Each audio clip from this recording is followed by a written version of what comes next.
Hello students, अभी मैं आपको जेईई एडवांस का लास्ट ईयर का ही पेपर 1 सॉल्व करके दिखाऊंगी। सॉल्व नहीं, एक्चुअली मैं इसे एज ए स्टूडेंट अटेम्प्ट करूंगी और आप देखेंगे कि किस तरह से हमें अटेम्प्ट करना चाहिए टू मैक्सिमाइज आवर स्कोर। ठीक है, एक एवरेज सा बच्चा किस तरह से अटेम्प्ट करेगा, मैं उसी प्रोसेस से इसे करूंगी। अभी मैं इसे एज ए टीचर नहीं कर रही हूँ, ये सब क्वेश्चन हम ऑलरेडी कर भी चुके हैं। एंड बिफोर दैट ऐसे समझो कि जैसे we are in some get together और वहाँ पे कितने तरह के लोग हमें मिलेंगे। One category would be those whom we already know, and second category is that जिन्हें हम जानते तो हैं, अच्छे से जानते हैं, हमारी मिंगलिंग भी अच्छे से हो जाती है, लेकिन वो थोड़े से चिपकू टाइप के हैं। मतलब अगर हमारे पास टाइम होगा तभी हम उनके पास जाना पसंद करेंगे, right.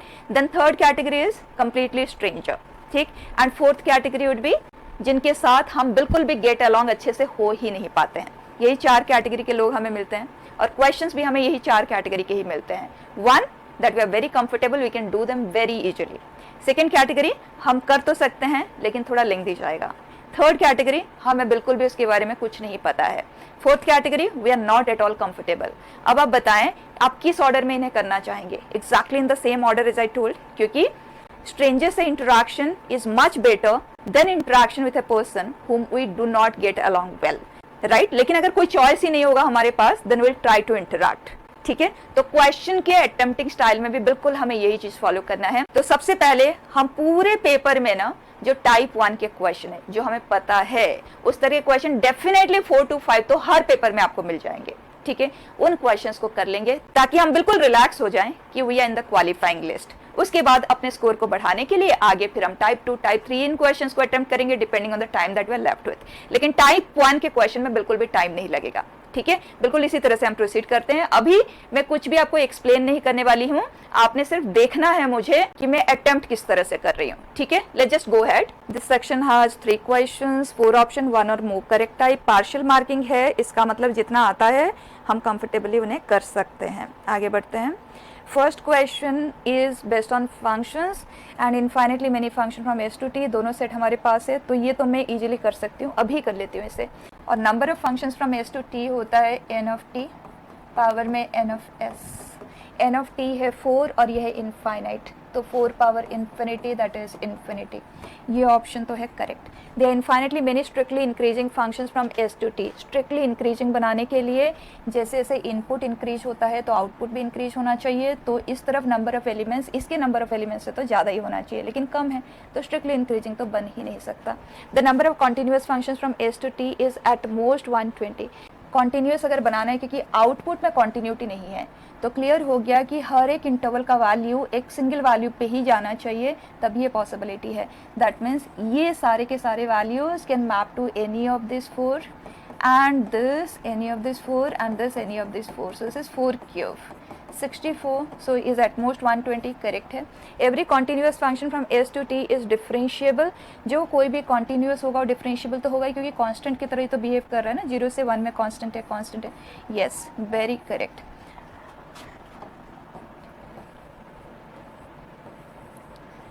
T1 and T2 are distinct common tangents to the ellipse and parabola. Suppose tangent T1 touches P and E at points A1, A2 respectively, and the tangent T2 touches P and E at points A4 and A3 respectively. Then which of the following statements is are true? ये मैं कर सकती हूँ बहुत easily, थोड़ा सा calculation होगा, I'll come back to it later.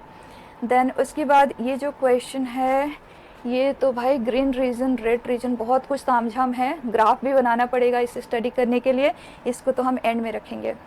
Next question, we have single correct and 4 such questions are there. Okay, -1 है negative marking, तो attempt हम carefully करेंगे। ये question है on limit और यहाँ पे g of x है, sandwiched है and f of x root n है। ये तो easily किया जा सकता है, एक बार कुछ सेकंड लगा के देख लेती हूँ।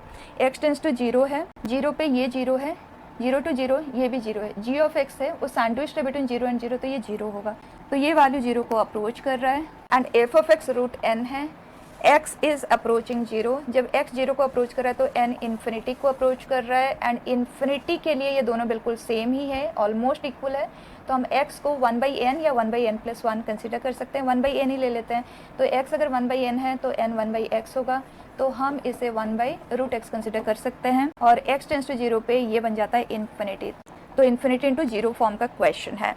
तो इनडिटर्मिनेट फॉर्म तो क्रिएट हुआ इमीडिएटली, इसकी जगह पे हम लिख देते हैं 1/√x and g of x, x tends to 0 पे ये दोनों इक्वल बन रहे हैं ना, और वही g ऑफ x के बराबर है क्योंकि g ऑफ x सैंडविच्ड है। इसका मतलब मैं g ऑफ x को यही कंसिडर कर लेती हूँ, ये या ये दोनों में से कोई भी ले सकते हैं, ये सिंपलर है ना, तो इसी को ले लेते हैं। ये हो गया cancel, you left with 2, check कर लेते हैं, यस परफेक्ट। नेक्स्ट पे जाएं। Let Q be a cube of set of vertices. Thus, F is set of all 12 lines containing the diagonals of 6 faces of a cube. S be set of all main diagonal of this and denote the shortest distance between. कर सकते हैं, बिल्कुल कर सकते हैं और बहुत easily किया जा सकता है, बस हमें क्यूब को ड्रॉ करना पड़ेगा। So I'll come back to it later. आगे बढ़ें। Here एलिप्स के अंदर है, पैराबोला के अंदर है एंड साइमल्टेनियस हमें चाहिए रैंडमली चीज़ें। Probability that P Q R form a triangle whose area is a positive integer. Completely new सा दिख रहा है, तो इसको तो हम थर्ड ट्राई में करेंगे। Next, let P be a point on parabola. Parabola पे है तो प्रॉपर्टी से इजीली हैंडल हो जाएगा, कर लेते हैं। The normal to the parabola at P, so y square is equal to 4ax and a is greater than 0। Rightward parabola है, पॉइंट है इसके ऊपर 80 स्क्वेयर कमा 280 और यहाँ पे इन्वॉल्वमेंट है स्लोप ऑफ नॉर्मल और हमें m को भी स्टडी करना है। तो slope of normal and parameter में रिलेशन ये होता है, तो हम t के जगह पे -m ही पुट कर देते हैं directly. So it is am square comma -2am, right. अब आगे ये कह रहा है the normal to the parabola at p meets the x axis at point q।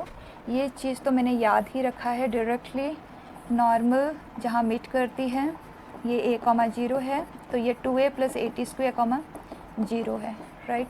ये पॉइंट हमारे पास आ चुका है, that is named as Q point और ये है f and this is p point. अब area of P F Q triangle, मतलब इस वाले ट्राइंगल का एरिया है 120, हाफ बेस इनटू हाइट से आ जाएगा। Base will be this difference a + 80 square और t -m है, यहाँ पे मैंने t में ही लिख दिया, कोई बात नहीं, एंड में कन्वर्ट कर देती हूँ। And height will be the y coordinate of this point which is -2am।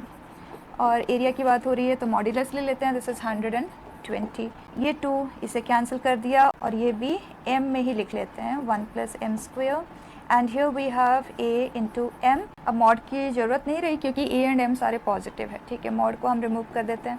120, so a² m, 2 unknown है, एक ही इक्वेशन है, तो ऑप्शन से ही हम चेक कर लेते हैं। 2 and 3, a का वैल्यू है 2 एंड m का वैल्यू है 3, दिस इज 10, 4 × 3 बिल्कुल है सेटिस्फाइंग। 1 and 3, ये है 1, ये है 10, 30, ये सेटिस्फाई नहीं करता। 2 and 4, so this is 4 and this is 16 and ये है 17, ये तो काफ़ी बड़ा आ जाएगा। 3 and 4, ये है 17, ये है 9, ये काफ़ी बड़ा है, so the only choice is this.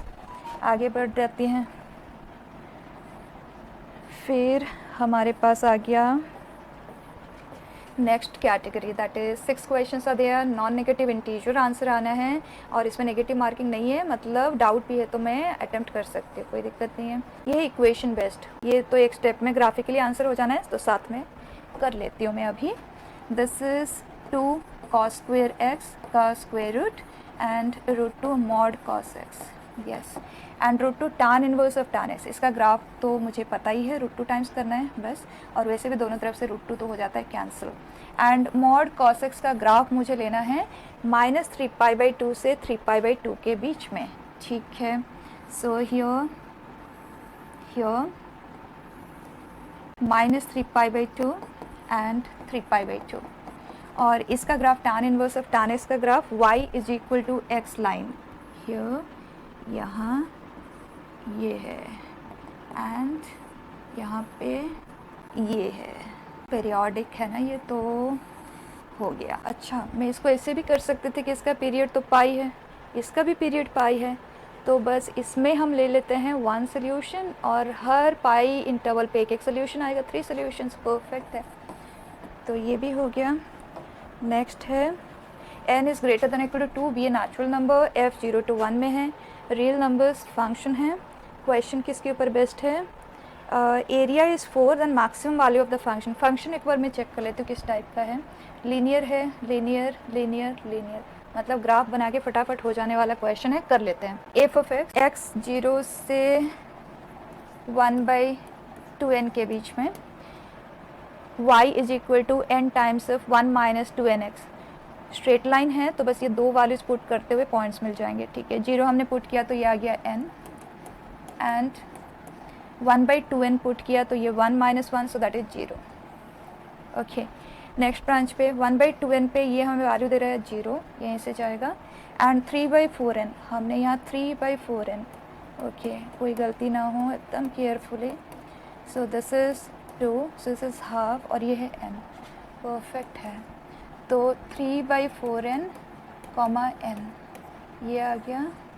अब नेक्स्ट 3/4n हमने यहाँ पे पुट किया तो ये आ जाता है 3/4, 1 माइनस 3/4, मैं लिख के ही करती हूँ, गलती ना हो, 1/4, तो n ही दे रहा है ये हमें, मतलब यही सेम पॉइंट से ग्राफ मूव करेगा। एंड 1/n पे ये है 0, तो ये आ गया।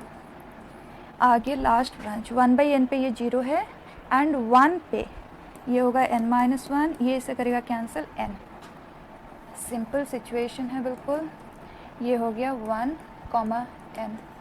और क्वेश्चन ने हमें कहा if n is such that area of the region bounded by the curves x equal to 0 which is this, x equal to 1 which is this, y equal to 0 मतलब x axis, and y equal to f of x is 4, मतलब इस area की बात हो रही है, ठीक है। अब ये एरिया तो हम directly half base into height से ही कर लेते हैं, कोई दिक्कत नहीं है। इसका बेस ये है, हाइट n है, और तीनों ही ट्रायंगल में हाइट n है, तो मैं एक काम करती हूँ, हाइट को कॉमन है ना, तो कॉमन ही लिख लेते हैं, this plus this plus this, तीनों बेसिस ऐड होके 1 यूनिट ही दे रहे हैं, राइट। तो ये आ गया n/2। तो n/2 का वैल्यू क्वेश्चन ने कहा 4 है, n का वैल्यू आ गया 8। Now it says maximum value of the function, maximum value मतलब ग्राफ में जो सबसे ऊपर पॉइंट है उसका y कोऑर्डिनेट वो n ही, तो आंसर आ गया 8। ओके, डन है। नेक्स्ट क्वेश्चन, ये सीक्वेंस आइडेंटिफाई तो हो रहा है, हम कर सकते हैं इसे, लेकिन थोड़ा सा टाइम लगेगा, अभी नहीं करती हूँ।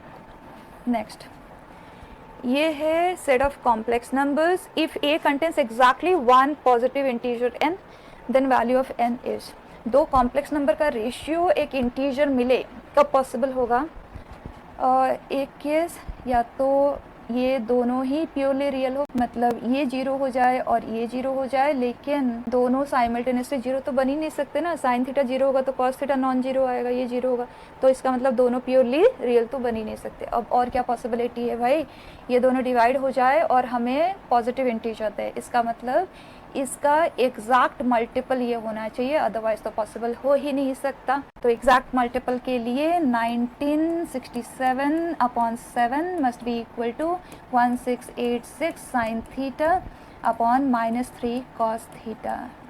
इसको अगर हम डिवाइड करते हैं, this comes out to be 2, 56 से 8 एंड दिस इज़ 1, 281 आ रहा है। तो tan theta is equal to this, उसका कोई ना कोई थीटा तो हमें सॉल्व होके मिल ही जाएगा, इसका मतलब ये दोनों डिवाइड हो जाएंगे एंड 281 किसी न किसी थीटा के लिए मिलेगा। सो वैल्यू ऑफ n पूछा है, स्ट्रेट अवे हो गया ये भी। Next, let p be the plane and let s be, ये है यूनिट वेक्टर है ना, क्योंकि मैग्नीट्यूड 1 है, और अल्फ़ा कमा बीटा कमा गामा फ्रॉम द प्लेन। तो अगर हम एज लोकस बात करें तो ये एक स्पीयर जनरेट करता है, सेंटर ओरिजिन पे, रेडियस 1 यूनिट है, डिस्टेंस है। कर तो सकती हूँ लेकिन थोड़ा सा काम इस पर करना पड़ेगा, देखना पड़ेगा। आगे बढ़ जाते हैं। Let a and b be two non-zero real numbers if the coefficient of x power 5 in the expansion of this is equal to the coefficient of x power -5 in the expansion। Direct question है, अभी कर लेते हैं। coefficient of x power 5 इसमें चाहिए, general term लेके करूँ या डायरेक्टली कर लूँ? डायरेक्टली कर लेती हूँ। एक्स स्क्वायर कॉमन ले लिया तो x power 8 a plus 70/27 b x cube. हमें x पावर 5 चाहिए, x पावर 8 है, इसका मतलब x क्यूब एक्स्ट्रा है, उसे मुझे कैंसिल करना है, तो यहाँ से मुझे x पावर -3 का कोएफिशिएंट लेना होगा। तो x पावर -3 लेना है, that means 1/x cube power 1 लेना है, तो इसका पावर 1 लेना है, टोटल 4 है, तो ये मुझे 3 टाइम्स लेना होगा। तो यहाँ पे कोएफिशिएंट आ जाएगा 4c1 a क्यूब 70/27 b ये है कोएफिशिएंट एंड वो इक्वल टू है एक्स पावर माइनस 5 के कोएफिशिएंट के साथ। तो मैंने x को ले लिया कॉमन, x पावर 7 बन गया a minus 1/b x cube whole power 7। मुझे चाहिए x power minus 5, x power 7 है, इसका मतलब मुझे x पावर माइनस 12 लाना होगा यहाँ से बाहर, तब x पावर माइनस 5 बनेगा। और x पावर माइनस 12 के लिए मुझे इसे कंसिडर करना होगा 4 टाइम्स, तो ये हो गया 3 टाइम्स। कोएफिशिएंट आ जाएगा 7c4 a cube minus 1/b whole power 4, so that is b power 4, और ये दोनों है इक्वल।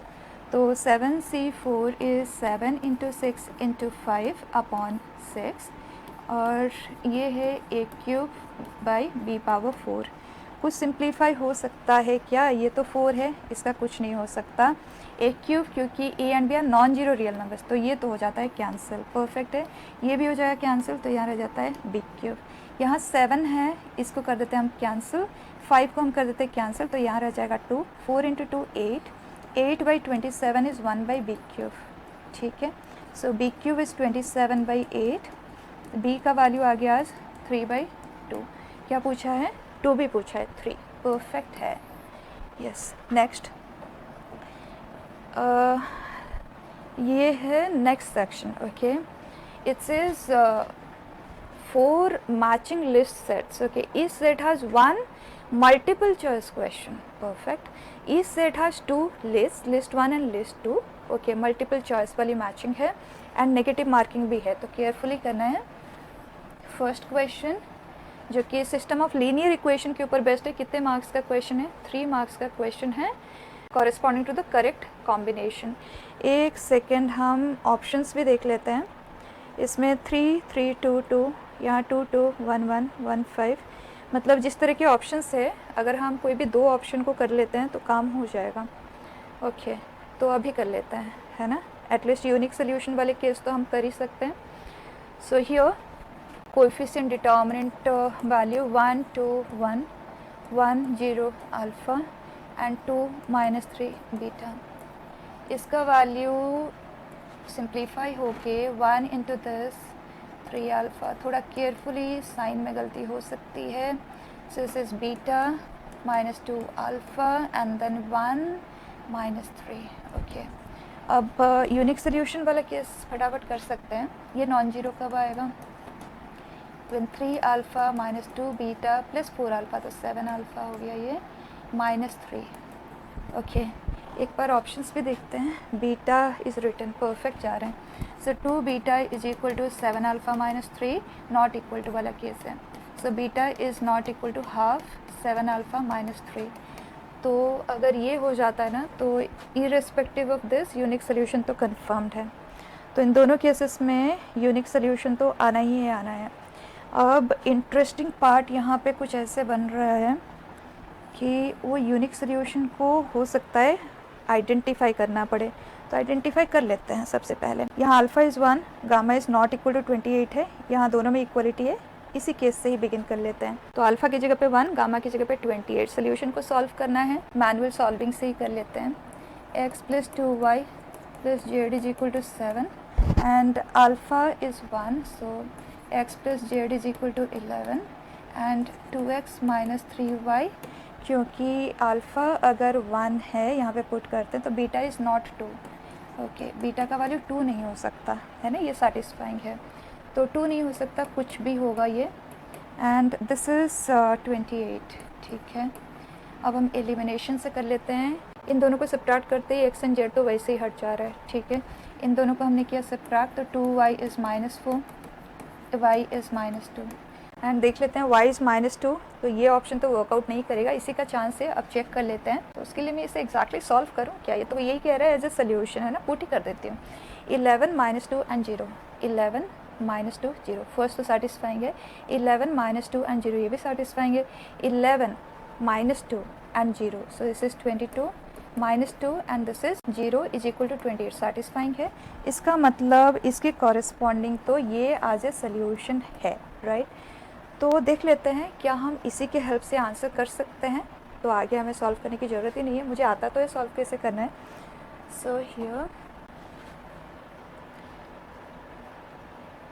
R एंड S को हमने सॉल्व किया है ना, एस के लिए 1 और 4 दोनों हो सकता है, और यहाँ 4 पे 2 ऑप्शन से। अब इसी में आगे बढ़ते हैं। आर के लिए यूनिक सोल्यूशन तो हमें मिला है, लेकिन चेक तो इसे करना पड़ेगा, अदरवाइज गलत हो सकते हैं, तो इसको चेक कर लेती हूँ फटाफट। 5th वाला सोल्यूशन की तरह होगा या नहीं होगा, तो स्ट्रेट अवे पुट ही कर देते हैं। Z is 0, so x is 11, x is 11, ठीक है। जेड इज 0, वाई इज़ 4, सो ये हो जाता है 8 एंड -15, ये तो सेटिस्फाई ही नहीं कर रहा, तो ये तो सोल्यूशन हो ही नहीं सकता। इसका मतलब हम बिल्कुल सही हैं, और ये हो गया आज दिस वन, ये बिल्कुल सही। नेक्स्ट, स्टैटिस्टिक्स का क्वेश्चन है, एंड टाइम तो नहीं लगता इसे करने में। डिस्क्रीट डेटा सेट है, mean, median, mean deviation with respect to median. Discrete data है, टाइम नहीं लगेगा, राइट। एंड मीन के लिए ऑर्डर मैटर नहीं करता, लेकिन मीडियन के लिए भाई ऑर्डर तो मैटर करता है, असेंडिंग ऑर्डर में लिखना जरूरी है। यहाँ पे इन्होंने गड़बड़ कर दिया, यस। तो हम इसे सबसे पहले तो असेंडिंग ऑर्डर में प्लेस करेंगे।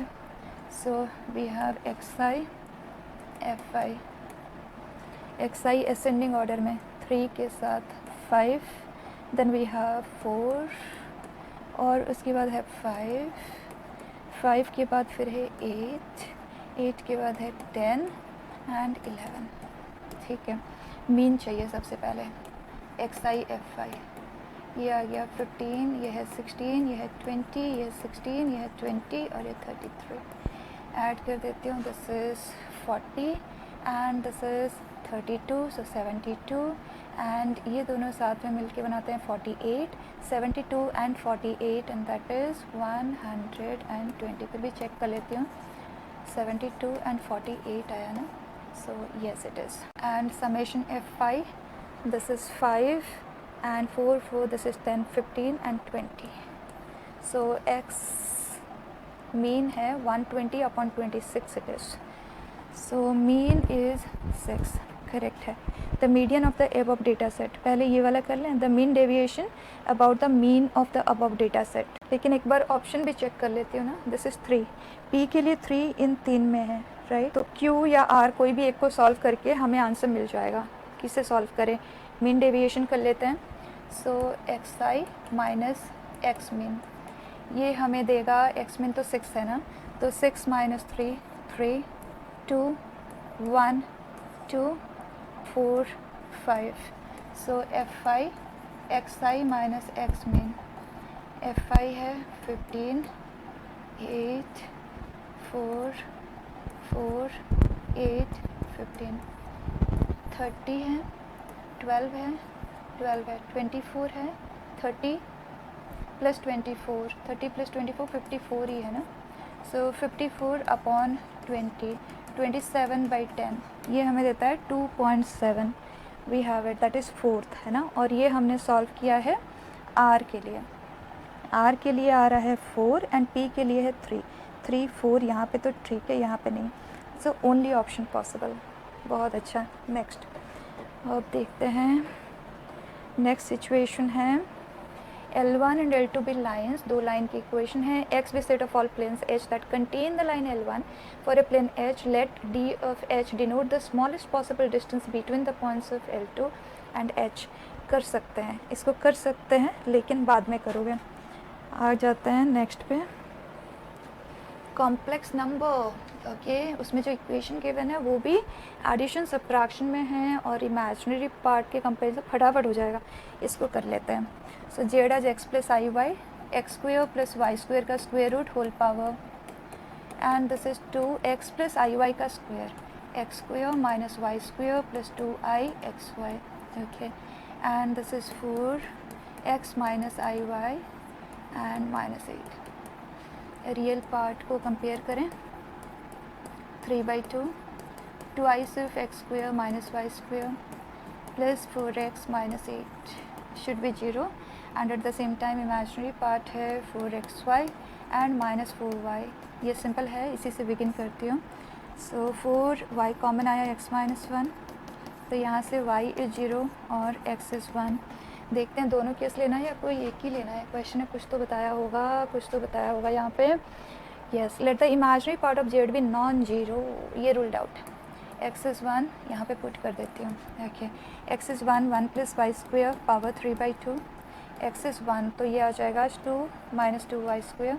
एक्स इज़ 1 तो ये आ गया -4। Okay, so 1 plus y square whole power 3/2 is equal to 2 times of y square plus 1, क्योंकि यहाँ पे रूट में है तो उधर ही सही है ये। नॉन जीरो क्वान्टिटी कैंसिल कर देती हूँ। 1 प्लस वाई स्क्वेयर पर हाफ रहेगा ना ये, तो 1 plus y square is equal to 4 आ जाएगा। y का वैल्यू है प्लस और माइनस √3। इसका मतलब हमारे पास जो z है वो 1 प्लस माइनस √3i। और कुछ दिया है क्या एक्स्ट्रा z के बारे में? कुछ भी नहीं, राइट। तो दोनों वैलिड है। ठीक है, आगे बढ़ जाते हैं। Mod z square x square plus y square which is 4 here. Okay, z minus z conjugate, so 1 plus √3 iota. वैसे तो हमें पता है z minus z conjugate 2i होता है। ठीक है, सो 2i, i नहीं लेना है, √3 ही लेना है, इमेजिनरी पार्ट y है ना। और इसका मॉड्यूलस का हमें स्क्वायर चाहिए, सो दैट इज़ 4 × 3 12 हियर। पहले ऑप्शन चेक कर लेती हूँ। y वेस्ट टाइम, p का 2 इन तीनों में है। ओके, q के लिए 1, p 2 एंड q 1, सिर्फ एक ही के पास है। परफेक्ट। और हमारे पास टोटल इतने ही क्वेश्चंस है। फाइन, अब देख लेते हैं। 1 2 3, मतलब 9 मार्क्स हो गए। अब देखो बच्चे, मैंने सिर्फ 30 मिनट्स लगाए हैं। ठीक है, और कितने मार्क्स हम ऑलरेडी ले चुके हैं आप देख लेना। 3 क्वेश्चंस हम कर चुके थे। This is the 4th one, this is 5th one and 6th one, 7th, and ये 4 मार्क का क्वेश्चन है। तो आप देखो मार्क्स अकॉर्डिंगली। दिस ये हमने किया नहीं, ये हमने कर लिया था। और सिंगल करेक्ट में भी हमने 1 किया था। आप देख सकते हो अच्छा खासा स्कोर बन गया। तो बच्चे बिल्कुल फियरलेस हो जाए। इससे आगे मैं कर भी नहीं रही हूँ, क्योंकि ये सब क्वेश्चन हम कर चुके हैं। सिर्फ करने के लिए नहीं कर रहे हैं। मैं आपको सिर्फ ये बताना चाह रही थी कि 30 मिनट्स मुझे लगे हैं, 30 मिनट्स भी शायद नहीं लगे, और उतने टाइम में हम कितना स्कोर कर चुके हैं, राइट। तो अगर आप कामनेस ऑफ माइंड के साथ इस तरह से पेपर को अटेम्प्ट करेंगे बच्चा, तो आप बहुत बहुत अच्छा करेंगे। बस इतना सा हो सकता है कि किसी बच्चे का स्ट्रेंथ कॉम्प्लेक्स नंबर है और किसी का कोई और चैप्टर है, तो हो सकता है उसको वो क्वेश्चन ईजी लगे, इसको ये क्वेश्चन ईजी लगे, लेकिन हर एक के लिए इस तरह से कुछ क्वेश्चंस तो ईजी वाले होंगे ही। अब ये वाले क्वेश्चंस हो गए देखो लेस देन 30 मिनट्स में। अभी मैं दूसरे क्वेश्चंस नहीं करूँगी मैथ्स का। क्या करने वाली हूँ? I will go to physics, chemistry, उन सब्जेक्ट्स के भी इसी तरह के क्वेश्चंस पहले कंप्लीट कर लेंगे। सभी में हमारा अच्छा खासा जो बेसिक लेवल ऑफ स्कोर है ना, वो तो बन ही जाए।